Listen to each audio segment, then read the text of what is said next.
તો તમે ત્રિવેણી સંગમમાં જવા માટે કેટલું કષ્ટ ઉઠાવવું પડે છે ને? જો એ ત્રિવેણી સંગમ તમારા અંદર જ હોય, તમે ત્યાં જ ડૂબકી લગાડી શકો, તો આપણે ત્યાં જવાની શું જરૂરત છે?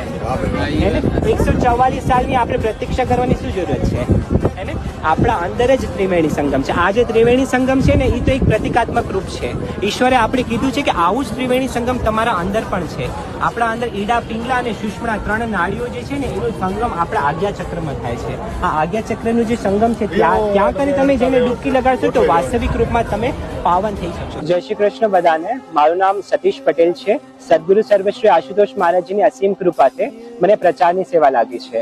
હું તમને બધાને મેસેજ દેવા માંગુ છું કે દિવ્ય જ્યોતિ જાગૃતિ સંસ્થાનમાં આવીને તમે ઈશ્વરની સાક્ષાત અનુભૂતિ કરી શકો છો, તમારા ઘટના ભીતર જ. જય શ્રી કૃષ્ણ.